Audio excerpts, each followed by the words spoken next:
Good morning on what is a cool, grey and overcast day. It is Monday, October the 31st. I'm in the reading nook with a nice hot cup of tea.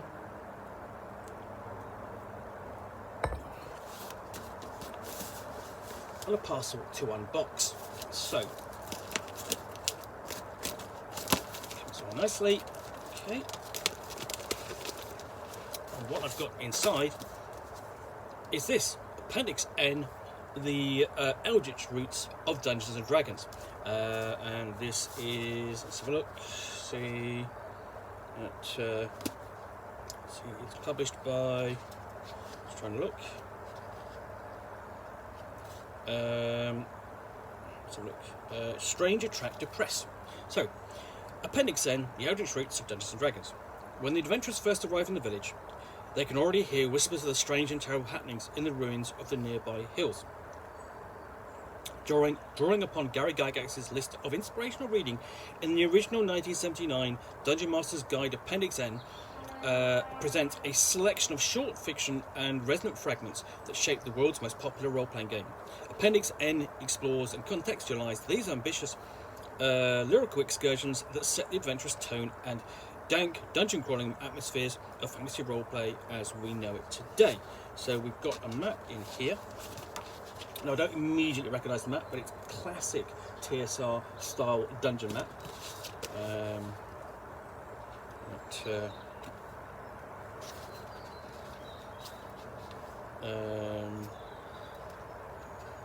And so, what's interesting here is how they list the contents page. So we've got an introduction by Peter Bebergal, who is the editor. And then we've got a key to the upper level and different stories here, one by Lynn Carter, Paul Anderson, Fritz Lieber, Clark Ashton Smith. So how Sargoth lay siege to Zarmin by Lynn Carter, Tale of Hawk by Paul Anderson, Jules in the Forest by Fritz Lieber and so on. Empire of the Necromancers by Clark Ashton Smith. We have a secret chamber, Song of Swords by Fred Saberhagen. Key to the Low Level, Dreaming City by Michael Moorcock, The Doom That Came to Sarnath by H.P. Lovecraft, Key to Secret Passage, Sword of Dragons by Frank Brunner, and then it's followed by some afterwards.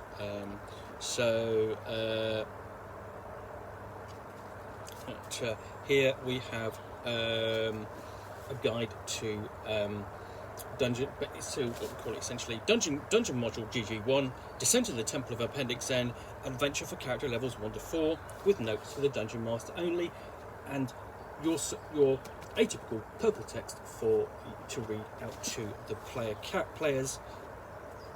And then we get an introduction,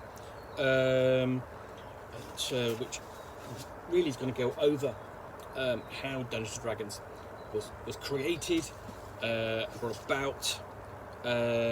Explaining what it is, and much of this is going to be familiar if you've read Playing at the World by John Peterson or The Game Wizards, or any of the sort of other histories of Dungeons and Dragons, but they're primarily the best source.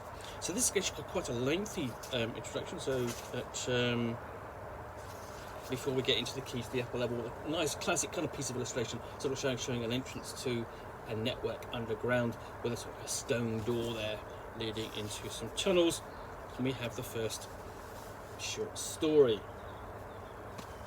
So we're going through. I mean, this is actually surprisingly how Sargoth lay siege to Zaramin. It's actually just that. It's very short. Some of these are longer than others. Of course, you've got Paul Anderson.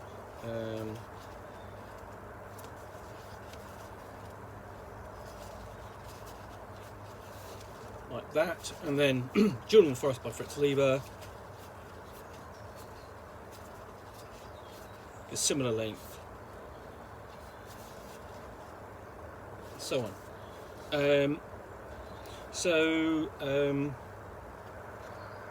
We go through. We've got stories we've got Empire of the Necromancer, Clark Ashton Smith. Now, a lot of these I've never read, so they will be interesting in and of themselves, but it'll be interesting to see how they influence Dungeons and Dragons, or certainly how the author, basically the editor, believes they do. We have Turgeon of the Mere which I believe is going to be a Dying Earth story from Jack Vance.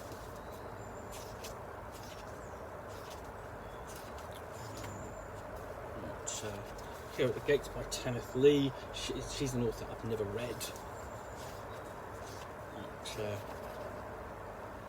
Of course, we have a classic, Terror of the Elephant, classic Conan tale from Robert E. Howard.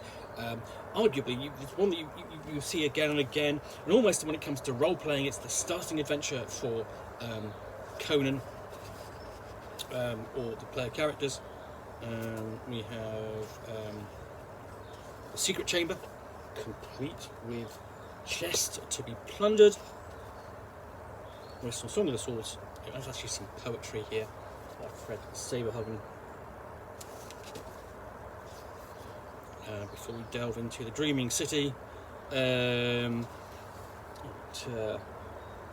is based set in the Young Kingdoms by Michael Moorcock.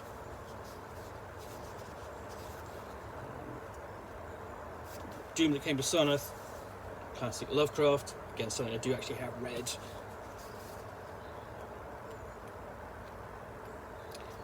Tower of Darkness by David Madison, not an author I've come across.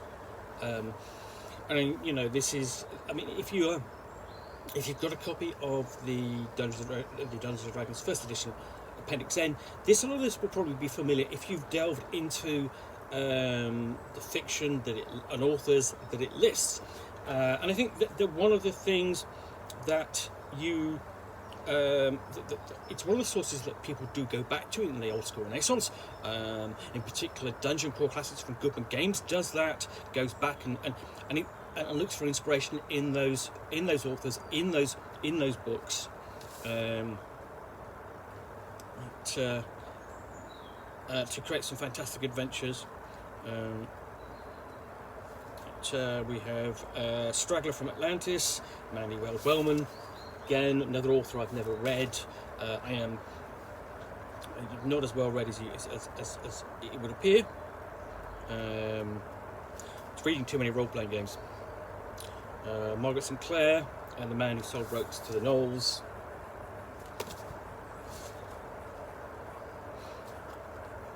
And we have classic Ramsey Campbell as well. The Pit of Wings. Again, this is a really lovely little hardback as well. If you just, I can show you take the dust cover off, because sometimes you get something quite nice on there. This is a lovely green book on its own. If the book was just like that, that would be enough. You wouldn't need to, but the dust jacket just adds a little bit extra. So yes, that actually really is quite nice. Let's see if yeah, you've got the map reprinted on the inside pages, back inside the back cover as well. Black God's Kiss by C.R. Moore, an author whom I keep being recommended that I should read. Hopefully I will have a chance with this. It's my first taster. And then we have The Fortress Unvanquishable, save for Saknoth, Lord Dunsay, another inspiration for Lovecraft as well. Before we come to Key to the Secret Passage, and Frank Brunner's Sword of the Dragon. So we actually have a piece of comic art, a comic story as well. But I mean, classic fantasy, swords and sorcery, and great illustrations and inspiration, because this is, you know, all what you've had so far in all of this is the written word, but this adds you know, a visual flair to the inspiration as well. This is followed by An Afterword by Anne Vandermeer, and then we have the notes and the stories,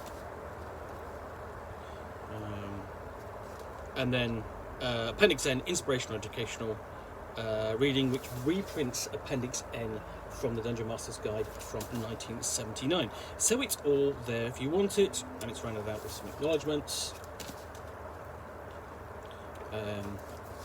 So yeah, so that's the Appendix N, the Eldritch Freaks of Dungeons and Dragons, complete. Well, basically an introduction to the fiction that inspired the world's leading role-playing game and its creator Gary Gygax and Dave Arneson. And this volume, I've got to admit, I did have to track down. It's available in paperback. This is a very nice hardback. You'll find it a lot easier to get in softback, I can assure you. But I'm looking forward to giving this a read at my leisure and probably give it a review as well. Anyway, if you have enjoyed this unboxing of the Nook, then please do click on the like button down below. And of course, if you want, got any comments or feedback, I do appreciate you taking the time to post those. And lastly, if you want to be alerted to yet more unboxings of the Nook, where you will see me out here with a package containing a book or game which I will unbox and chat about to the best extent of my knowledge for roughly 10 minutes or so, all of course accompanied by a nice hot cup of tea, then please do hit the subscribe button down below. Thanks again for watching another unboxing of the Nook. Be back again soon with another one. Bye for now.